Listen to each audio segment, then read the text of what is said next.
ಸ್ವರೂಪವನ್ನು ಪಡೆದುಕೊಳ್ಳುವ ಮುಂಚೆನೇ ಸರ್ಕಾರ ಎಚ್ಚೆತ್ತುಕೊಂಡು ನಮಗೇನಾಯಿತು ಅಂದ್ರೆ ಸಿದ್ದರಾಮಯ್ಯ ಅವರಿಗೆ ಭೇಟಿಯಾಗಲು ಒಂದು ಒಂದು ಸಮಯ ಅವಕಾಶನ ಸ್ಥಳೀಯ ಶಾಸಕರ ಮುಖಾಂತರ ಒಂದು ಆಹ್ವಾನವನ್ನು ನೀಡಿದ್ದಾರೆ.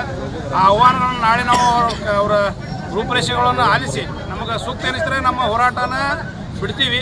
ಇಲ್ಲ ಅವ್ರ ಸಮಸ್ಯೆ ಅವ್ರ ಹೇಳಿಕೆಗಳ ನಮ್ಮ ಜಿಲ್ಲಾ ಹೋರಾಟಕ್ಕೆ ಇದರಾದ ಸಮಸ್ಯೆಗಳಾದರೆ ನಾವು ಜಿಲ್ಲಾ ಹೋರಾಟ ನಿರಂತರವಾದ ಮತ್ತು ಉಗ್ರವಾದ ಸ್ವರೂಪದ ಹೋರಾಟವನ್ನು ಕೈಗೊಳ್ತೀವಿ ಹೇಳಕ್ಕೆ. ತಮ್ಮ ಪಕ್ಕದ ಕ್ಷೇತ್ರ ರಾಜು ಕಾಯ್ಗೆ ಅವರು ಚಿಕ್ಕೋಡಿ ಜಿಲ್ಲೆ ಮಾಡಿಸ್ತಾರೆ. ಅದಕ್ಕೆ ಈಗ ಅವರು ಹಿಂದೆ 2024ರಾಗ ಅಥಣಿ ಜಿಲ್ಲೆ ಆಗಲಿ ಅಂತ ಹೇಳಿದ್ರು. ಈಗ ಚಿಕ್ಕೋಡಿ ಜಿಲ್ಲೆ ಆಗಲಿ ಅಂತ ಹೇಳ್ತಾರೆ. ಅವ್ರು ಯಾವ ರೀತಿ ಹೇಳಿಕೆ ಹೇಳತ್ತಾರ ಅದಕ್ಕೆ ನಾವು ನಮ್ಗೆ ತಿಳಿವತ್ತು ಯಾವ ಉದ್ದೇಶಕ್ಕಾಗಿ ಹೇಳಕತ್ತಾರ. ಯಾಕಂದ್ರೆ ತಮ್ಮ ಹೆತ್ತ ತಾಯಿ ತಾವು ಬೆಳೆದಂಥ ಕ್ಷೇತ್ರದ ಅಭಿವೃದ್ಧಿಯನ್ನು ಬಯಸದೆ ಬೇರೆ ಕ್ಷೇತ್ರದ ಅಭಿವೃದ್ಧಿ ಬಯಸ್ಲತ್ತಾರ. ಹೆಚ್ಚಿನ ಅವರಿಗೆ ದೇವರ ಒಳ್ಳೆಯ ಬುದ್ಧಿ ಕೊಡಲಿ. ಅಥಣಿ ಜಿಲ್ಲೆಗೆ ತಾವು ಬೆಳೆಸಿದಂಥ ನಾಡು ನುಡಿಗೆ ಜಿಲ್ಲೆಗಾಗಿ ಘೋಷಣೆಗಾಗಿ ಅವರ ತಮ್ಮ ಇಚ್ಛಾ ವ್ಯಕ್ತಪಡಿಸ್ತಿದ್ದಾರೆ. ಇದರಲ್ಲಿ ಏನಾದರೂ ರಾಜಕೀಯ ಪ್ರಭಾವ ಅವ್ರ ಮೇಲೆ ಬೀರುತ್ತೆ ಹೆಂಗೆ ಬೀರಿರ್ಬೋದು. ಯಾಕಂದ್ರೆ ಈಗಾಗಲೇ ಸ್ಥಳೀಯ ಮುಖಂಡರು ತಮ್ಮ ಪಕ್ಷಕ್ಕಾಗಿ ತಮ್ಮ ಕ್ಷೇತ್ರಕ್ಕಾಗಿ ವಿವಿಧ ಬೇಡಿಕೆಗಳು ಇಡಾಕತ್ತಾರ. ಅವರು ಯಾವ ಉದ್ದೇಶಕ್ಕಾಗಿ ಅದು ಹೇಳಿಕೆ ಕೊಟ್ಟಾರ ನಮಗಿಲ್ಲ ಗೊತ್ತಾಗಿಲ್ಲ. ಆದ್ರೆ ಅದು ನಾವು ಅದನ್ನು ಖಂಡಿಸ್ತೀವಿ. ಯಾಕಂದ್ರೆ ಅವ್ರ ತಾಲೂಕು ಮಾಡೋಕೆ ಅಥಣಿ ಕ್ಷೇತ್ರದ ಜನರ ಹೋರಾಟ ಮಾಡಿ ತಾಲೂಕು ನೀಡಿದ್ದಾರೆ. ಆ ತಾಲೂಕದ ಋಣಕ್ಕಾಗಿ ಆ ಕ್ಷೇತ್ರದ ಋಣಕ್ಕಾಗಿ ಅವ್ರು ಅಥಣಿ ಜಿಲ್ಲೆಗೆ ಬೆಂಬಲ ಪಡಿಸ್ಬೇಕಂತ ಹೇಳಿ ಒತ್ತಾಯ ಮಾಡ್ತಾರೆ. ಅಥಣಿ ಜನ ನಿಮ್ಗೆ ಯಾವ ರೀತಿ ಬೆಂಬಲ ನೀಡಿದ್ರು? ಅಥಣಿ ಜನ ಈಗ ಒಳ್ಳೆ ರೀತಿ ಬೆಂಬಲ ಕೊಟ್ಟಾರ. ಸಾರ್ವಜನಿಕರು ಯಾವ ರೀತಿ ಬೆಂಬಲ ಕೊಡ್ತಾರ ಆ ರೀತಿ ಮೇಲೆ ನಮ್ಮ ಹೋರಾಟದ ರೂಪರೇಷೆಗಳು ಬದಲಾಗ್ತಾವೆ. ಇನ್ನೂ ಹೆಚ್ಚಿನ ಮುಖ್ಯಮಂತ್ರಿ ನಮ್ಮ ಬೇಡಿಕೆ ಸ್ಪಂದನೆಗೆ ಸ್ಪಂದಿಸೇ ಹೋದರೆ ಉಗ್ರ ರೂಪದ ಹೋರಾಟ ತಗೋತೀವಿ. ಎಲ್ಲ ಸರ್ಕಾರಿ ಕಚೇರಿಗಳನ್ನು ಮುತ್ತಿಗೆ ಹಾಕುವಂಥ ನಮ್ಮ ಇದರ ಯೋಜನೆ ಇತ್ತು. ಆ ಯೋಜನೆಗೆ ಸರ್ಕಾರ ಎಚ್ಚೆತ್ತುಕೊಂಡು ಬೇಗ ಈಗ ಒಂದು ನಿರ್ಣಯ ತಗೊಂಡಿದ್ದು ಹೇಳ್ತೀವಿ. ಒಂದು ವೇಳೆ ಚಿಕ್ಕೋಡಿಯನ್ನು ಜಿಲ್ಲೆಯನ್ನಾಗಿ ಮಾಡಿದ್ರೆ ನಾವು ಚಿಕ್ಕೋಡಿಗೆ ಯಾವುದೇ ಕಾರಣಕ್ಕೆ ನಾವು ಸೇರೋದಿಲ್ಲ. ಅದಕ್ಕೆ ವಿರುದ್ಧವಾಗಿ ನಾವು ನಮಗೆ ರಕ್ತ ಕ್ರಾಂತಿಯನ್ನು ಮಾಡ್ತೀವಿ. ಯಾವ ತ್ಯಾಗ ಬಲಿದಾನಕ್ಕೆ ನಾವು ಸಿದ್ಧದೀವಿ. ಉಳಿದಾದರೆ ನಮಗೆ ಚಿಕ್ಕೋಡಿ ಬೇಡ, ನಾವು ಬಿಜಾಪುರ ಸೇರ್ಸೋದು ಒತ್ತಾಯ ಮಾಡ್ತೀವಿ. ಯಾಕಂದರೆ ಈಗಾಗಲೇ ಅಲ್ಲಿ ರೈತರಿಗೆ ಅನುಕೂಲ ಅದಾವೆ. ಒಣ ಬೇಸಾಯ ರೈತರಿಗೆ ಅನುಕೂಲ ಆಗುವಂಥ ಯೋಜನೆಗಳು ಇರೋದ್ರಿಂದ ಸಮೀಪ ಆಗೋದ್ರೆ ಬಿಜಾಪುರಕ್ಕೆ ಬೇಡಿಕೆ ಇಡ್ತೀವಿ. ನಮ್ಗೆ ಯಾರ್ಯಾರು ಬೆಂಬಲ ನೀಡಿ? ಈಗ ನಮಗೆ ತೆರದಾಳ ತಾಲೂಕು ಹೋರಾಟ ಸಮಿತಿಯವರು ಸಾವಳಗಿ, ಹರುಗೇರಿ, ತೆಲಸಂಗ ಅನೇಕ ಸ್ಥಳೀಯ ತಾಲೂಕಿನ ಜನರು ನಮಗೆ ಬೆಂಬಲ ವ್ಯಕ್ತಪಡಿಸ್ತಾರೆ. ತಮ್ಮ ಹೆಸರು? ಪ್ರಶಾಂತ್ ತೋರ್ಕರ್, ಅಥಣಿ ಜಿಲ್ಲಾ ಹೋರಾಟ ಸಮಿತಿ ಅಧ್ಯಕ್ಷ. ಅಥಣಿಯನ್ನ ಜಿಲ್ಲೆಯಾಗಿ ಘೋಷಣೆ ಮಾಡಬೇಕು ಅನ್ನುವಂತ ಮಾತನ್ನ ಈ ಸಂದರ್ಭದಲ್ಲಿ ನಾನು ಎಲ್ಲ ರಾಜಕಾರಣಿಗಳನ್ನ ಒತ್ತಾಯ ಮಾಡ್ತೇನೆ. ಇದರಲ್ಲಿ ನಮ್ಮ ಹೋರಾಟಕ್ಕಿಂತಲೂ ಅಧಿವೇಶನಗಳ ಒಳಗಡೆ ಭಾವಿಯಲ್ಲಿರ್ತಕ್ಕಂಥವರು ಕೂಡ ಬಹಳ ಪ್ರಮುಖ ಪಾತ್ರವನ್ನು ವಹಿಸಬೇಕಾಗತ್ತೆ. ನಮ್ಮ ಕೂಗು ಹೊರಗಾದ್ರೆ ಅವರ ಕೂಗು ಹೊರಗಾಗಬೇಕು. ಆಗ ಮಾತ್ರ ನಮಗೆ ನ್ಯಾಯ ಸಿಗಲಿಕ್ಕೆ ಸಾಧ್ಯತೆ ಅನ್ನುವಂತ ಮಾತನ್ನ ಹೇಳಲಿಕ್ಕೆ ಬಯಸ್ತೇನೆ. ಹಾಗಾಗಿ ನಮ್ಮ ಸ್ಥಳೀಯ ಶಾಸಕರಲ್ಲಿ ನಾನು ವಿನಂತಿಯನ್ನು ಮಾಡ್ಕೊತೇನೆ. ಎಷ್ಟು ವರ್ಷದಿಂದ ನಮ್ಮ ಹೋರಾಟ ಬಂದಿದೆ. ನಮ್ಮ ಜಿಲ್ಲೆ ಆಗಬೇಕಂತ ಅನೇಕ ಯುವಕರ, ಅನೇಕ ಸೈನಿಕರ, ಅನೇಕ ರೈತರ, ಅನೇಕ ವ್ಯಾಪಾರಸ್ಥರ ಬೇಡಿಕೆಯನ್ನ ತಾವು ಈಡೇರಿಸಿದೆ. ಆದರೆ ತಮಗೆಲ್ಲರಿಗೂ ತಮಗೆ ಧನ್ಯವಾದಗಳನ್ನು ಹೇಳುವಂತಹ ಸಂದರ್ಭ ಬರುತ್ತೆ ಮತ್ತು ನಮ್ಮ ಜೊತೆ ನಾವು ಯಾವತ್ತೂ ನಿಲ್ತೀವಿ ಅನ್ನುವಂತ ಮಾತನ್ನ ಈ ಸಂದರ್ಭದಲ್ಲಿ ಹೇಳಿ ನಮ್ಮ ಅಥಣಿ ಬಂದು ಬಹಳ ಅತ್ಯಂತ ಯಶಸ್ವಿಯಾಗಿದೆ, ಬಹಳ ಆತ್ಮತೃಪ್ತಿಯಾಗಿದೆ, ಖುಷಿಯಾಗಿದೆ, ಸಂತೋಷ ಆಗಿದೆ. ಇದೇ ರೀತಿಯಾಗಿ ಏನೇ ಬರಲಿ ಒಗ್ಗಟ್ಟಿಂದ ನಮ್ಮ ಅಥಣಿಯನ್ನ ಮುಂದಕ್ಕೆ ತಗೊಂಡು ಹೋಗೋಣ ಅನ್ನುವಂತ ಮಾತನ್ನ ಈ ಸಂದರ್ಭದಲ್ಲಿ ಹೇಳಿ ನನಗೆ ಮಾತಾಡಲಿಕ್ಕೆ ಅವಕಾಶ ಮಾಡಿಕೊಟ್ಟಿರ್ತಕ್ಕಂಥ ಜಿಲ್ಲಾ ಸಮಿತಿ ಹೋರಾಟ ಆಗಿರ್ಬೋದು, ಜೊತೆಗೆ ಎಲ್ಲ ಸಂಘ ಸಂಸ್ಥೆಗಳ ಪರಮ ಪೂಜ್ಯರಿಗೆ ವಂದಿಸಿ ನನ್ನ ಎರಡು ಮಾತು. ಅಥಣಿ ನಾಡಿನೊಳಗ ನಮ್ಮೂ ಕೂಡ ಅಥಣಿ ಜಿಲ್ಲೆ ಆಗಬೇಕಂತೇಳಿ ಗಟ್ಟಿತನದ ಹೋರಾಟ ನಡೀತಾ ಇದೆ. ಇದು ಧರ್ಮಾತೀತ ಪಕ್ಷಾತೀತವಾಗಿ ಎಲ್ಲರ ನೇತೃತ್ವದಲ್ಲಿ, ಮಹಾತ್ಮರ ನೇತೃತ್ವದಲ್ಲಿ, ಪ್ರತಿಯೊಬ್ಬ ಹಿರಿಯರು, ಯುವಕರು, ರೈತರು, ತಾಯಂದರ ನೇತೃತ್ವದಲ್ಲಿ ಹೋರಾಟ ನಡೀತಾ ಇದೆ. ನಾನು ಕಾಗವಾಡ ಹಾಗೂ ಅಥಣಿಯ ಶಾಸಕರಿಗೆ ಇಲ್ಲಿಂದ ವಿನಂತಿ ಮಾಡ್ಕೊಳ್ತೀನಿ. ಅಧಿವೇಶನದಲ್ಲಿ ನೀವೆಲ್ಲ ಗಟ್ಟಿಯಾದಂಥ ಧ್ವನಿಯನ್ನು ಎತ್ತರಿ ಈ ನಾಡಿನ ಎಲ್ಲ ಮಹಾತ್ಮರು, ರೈತರು, ಅನ್ನದಾತರು, ಯುವಕರು ಪಕ್ಷಾತೀತವಾಗಿ ನಿಮಗೆ ಬೆಂಬಲವನ್ನು ಕೊಡ್ತೀವಿ. ಅಥಣಿಯಿಂದ ಒಂದು ಉದಾಹರಣೆಯನ್ನು ಕೊಡ್ತೀನಿ. ಕೆಲಸದಿಂದ ಒಬ್ಬ ವ್ಯಕ್ತಿ ಜಿಲ್ಲಾಧಿಕಾರಿ ಕಚೇರಿಗೆ ಹೋಗಿ ಬರ್ಬೇಕಂದ್ರೆ ಒಂದು ದಿನ ಮುರಿಯುತ್ತದೆ. ಏನಾದರೂ ಕೆಲಸದ ನಾಳೆ ಮಾಡಿ ಕೊಡ್ತೀನಿ ಅಂದ್ರೆ 2 ದಿನ ಹೋಗ್ತದ, ಖರ್ಚು ವೆಚ್ಚ ಆಗ್ತದ. ಸಾಮಾಜಿಕವಾಗಿ, ಶೈಕ್ಷಣಿಕವಾಗಿ, ಆರ್ಥಿಕವಾಗಿ, ಆಡಳಿತಾತ್ಮಕ ದೃಷ್ಟಿಯಿಂದ ಅಥಣಿ ಜಿಲ್ಲೆಯನ್ನು ಮಾಡಿದ್ರೆ ಈ ಭಾಗದ ಎಲ್ಲ ರೈತರಿಗೆ ಅನುಕೂಲ ಆಗ್ತದೆ, ವ್ಯಾಪಾರಸ್ಥರಿಗೆ, ಸಣ್ಣ ಸಣ್ಣ ವ್ಯಕ್ತಿಗಳು ಕೂಡ ಅನುಕೂಲ ಆಗ್ತದೆ ಅಂತೇಳಿ ಈ ಮೂಲಕ ನಾವು ಸರ್ಕಾರಕ್ಕೆ ವಿನಂತಿ ಮೂಲಕ ಎಚ್ಚರಿಕೆಯನ್ನು ಕೊಡ್ತೀವಿ.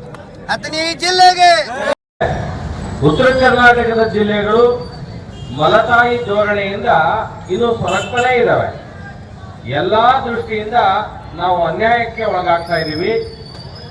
ಇವತ್ತು ಅಥಣಿಯಿಂದ ಬೆಂಗಳೂರಿಗೆ ಹೋಗಬೇಕು ಅಂದ್ರೆ 650 ಕಿಲೋಮೀಟರ್.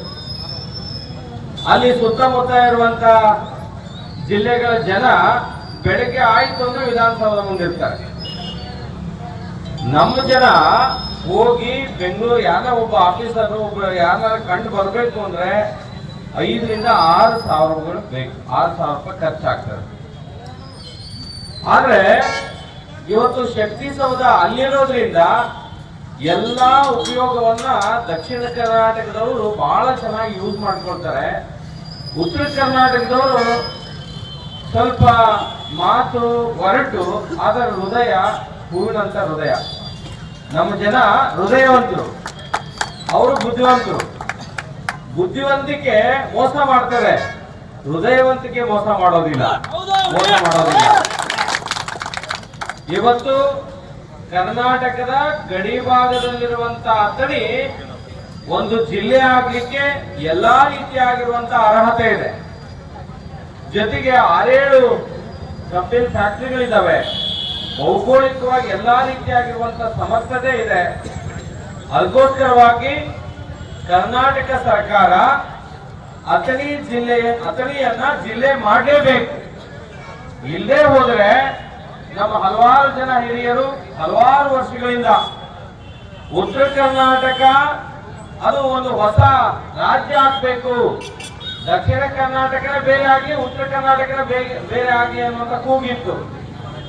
ಇವತ್ತು ಅಥಣಿ ಅಂತ ಹಲವಾರು ಉತ್ತರ ಕರ್ನಾಟಕದ ಹಿಂದುಳಿದ ಪ್ರದೇಶಗಳಿಗೆ ಸಾಮಾಜಿಕ ನ್ಯಾಯವನ್ನು ಕೊಟ್ಟು ಆರ್ಥಿಕವಾಗಿ, ಸಾಮಾಜಿಕವಾಗಿ, ಶೈಕ್ಷಣಿಕವಾಗಿ ಎಲ್ಲಾ ರೀತಿಯಾಗಿರುವಂತಹ ಅಭಿವೃದ್ಧಿಗೆ ನಮ್ಮ ಕರ್ನಾಟಕ ಸರ್ಕಾರ ಮಲತಾಯಿ ಧೋರಣೆಯನ್ನು ಬಿಟ್ಟು ಯಾರಿಗೆ ನಮ್ಮ ಉತ್ತರ ಕರ್ನಾಟಕದ ಭಾಗದ ಜನಗಳಿಗೆ ವಿಶೇಷವಾಗಿರುವಂತಹ ನ್ಯಾಯವನ್ನು ಕೊಡಲೇಬೇಕು. ಇವತ್ತು ಉತ್ತರ ಕರ್ನಾಟಕದ ಹಲವಾರು ಜಿಲ್ಲೆಗಳಿಗೆ ಅನ್ಯಾಯ ಆಗ್ತಾ ಇದೆ. ಇವತ್ತು ಬೆಳಗಾಂ ಜಿಲ್ಲೆಯಲ್ಲಿ ಚಳಿಗಾಲದ ಅಧಿವೇಶನ ನಡೀತಾ ಇದೆ. ಅಧಿವೇಶನದಲ್ಲಿ ಮೊದಲು ಪುನಃ ಮುನ್ಸಿಪಾಲಿಟಿ ಪ್ರಾರಂಭ ಆಗಿದೆ ಅನ್ನೋದನ್ನ ದಯವಿಟ್ಟು ಬರೀಬಾರ್ದು. ಇಂಥ ಅನೇಕ ಹಿನ್ನೆಲೆ ಇಟ್ಕೊಂಡು ಇವತ್ತು ಮಂಡ್ಯಕ್ಕೆ ನಾವು ಸಕ್ಕರೆ ಜಿಲ್ಲೆ ಅಂತ ಹೇಳ್ತೇವೆ, ಆದ್ರೆ ಅದು ಹಿಂದೆ ಅಂತ ಇದ್ರು. ಇವತ್ತು ಅಥಣಿಗೆ ನಾವು ಸಕ್ಕರೆ ಜಿಲ್ಲೆ ಅಂತೇವೆ. ಯಾಕಂದ್ರೆ ಇವತ್ತು 6 ಸಕ್ಕರೆ ಕಾರ್ಖಾನೆಗಳು ಇಡೀ ದೇಶದಲ್ಲಿ ಅತಿ ಹೆಚ್ಚು ಸಕ್ಕರೆ ಕಾರ್ಖಾನೆ ಇರುವಂತಹ ತಾಲೂಕು ಯಾವ್ದಾದ್ರೆ ಅಂದ್ರೆ ನಮ್ಮ ಅಥಣಿ ಅಂತ ಹೇಳಿಕೆ ನಾವು ಇಷ್ಟಪಡ್ತಾ ಇದ್ದೀವಿ. ಇಂಥ ಅನೇಕ ಹಿನ್ನೆಲೆಗಳನ್ನು ಇಟ್ಕೊಂಡು ನಾವಿವತ್ತು ಬೆಳಗಾವಿಯಿಂದ ಕೆಲಸಕ್ಕೆ ಬರಬೇಕಂದ್ರೆ 200 ಕಿಲೋಮೀಟರ್ ದೂರ ಕ್ರಮಿಸಿಕೊಂಡು ಬರಬೇಕು. ಒಬ್ಬ ಸಾಮಾನ್ಯ ನಾಗರಿಕ ಒಂದು ಸಣ್ಣ ಕೆಲಸಕ್ಕಾಗಿ ಜಿಲ್ಲೆಗೆ ಬರಬೇಕಾದ್ರೆ ಒಂದು ದಿನ ಹಾಳು ಮಾಡಿಕೊಂಡು 100 ರೂಪಾಯಿ ಹಾಳು ಮಾಡಿಕೊಂಡು ಇವತ್ತು ಕೆಲಸಕ್ಕಾಗಿ ಬರುವಂತ ಸಂದರ್ಭದಲ್ಲಿ ನಾವಿದ್ದೇವೆ. ನಾವು ಕೇಳ್ತಾ ಇರೋದು ನ್ಯಾಯಯುತವಾದದ್ದು. ಕೆಲವರು ಬೇರೆ ಬೇರೆ ಕೇಳ್ತಾ ಇದ್ದಾರೆ, ಅದಕ್ಕೆ ನಮ್ಮ ವಿರೋಧ ಇಲ್ಲ. ಅವರಿಗೆ ನೀವೆಲ್ಲ ಮಾಡಿ, ಆದ್ರೆ ಅಥಣಿಗೆ ಮಾಡ್ರಿ ಅನ್ನೋದನ್ನ ನಾವು ಕೇಳ್ತಾ ಇದ್ದೀವಿ. ಇವತ್ತು ಬೇರೆ ಬೇರೆ ಕರ್ನಾಟಕದಲ್ಲಿ ಇದಕ್ಕಿಂತ ಸಣ್ಣ ಸಣ್ಣ ಜಿಲ್ಲೆಗಳನ್ನ ನೀವು ಮಾಡಿದ್ದೀರಿ. ಅಥಣಿ ವಿಷಯ ಬಂದಾಗ ಯಾಕೆ ಒಂದು ಮಲ್ತಾರನೆ ಧೋರಣೆ ಅಂತ ನಾವು ಕೇಳ್ಬೇಕಾಗ್ತದೆ. ನಾವು ಸುಮ್ಮದೀವಿ ಅಂದ್ರೆ ನಾವು ಸತ್ತಿಲ್ಲ. ನಾವು ಅಥಣಿ ಜಿಲ್ಲೆಗಾಗಿ ನಾವೆಲ್ಲ ಪ್ರಾಣ ಕೊಡ್ಲಿಕ್ಕೆ ನಾವು ಸಿದ್ಧರಿದ್ದೇವೆ. ನೀವು ನಮ್ಮ ತಾಳ್ಮೆಯನ್ನ ಪರೀಕ್ಷೆ ಮಾಡುವಂತ ಒಂದು ಪರೀಕ್ಷೆಯನ್ನ ಮಾಡಬೇಡ್ರಿ ಅನ್ನೋ ಮಾತನ್ನ ಹೇಳ್ತಾ ಈ ಒಂದು ಅಧಿವೇಶನದಲ್ಲಿ ಇವತ್ತು ಅಧಿವೇಶನ ಮುಗಿದ್ರೊಳಗೆ ನೀವು ಎಷ್ಟು ಜಿಲ್ಲೆ ಮಾಡ್ತೀರಿ ನಮ್ಗೆ ಗೊತ್ತಿಲ್ಲ, ಆದ್ರೆ ಮಾಡಿದ್ರೊಳಗೆ ಅಥಣಿನೂ ಇರಬೇಕು ಅನ್ನೋದನ್ನ ನಮ್ಮ ಹಕ್ಕ ಒತ್ತಾಯವನ್ನ ಈ ಸಂದರ್ಭದಲ್ಲಿ ಮಾಡಿದೆ. ಇನ್ನು ಅನೇಕ ಜನ ಮಾತಾಡೋರಿದ್ದಾರೆ. ಅಥಣಿ ಜಿಲ್ಲೆ ನಮ್ಮ ಹಕ್ಕು, ಅದು ಆಗಲೇಬೇಕು. ಅಥಣಿ ಜಿಲ್ಲೆಗೆ, ಅಥಣಿ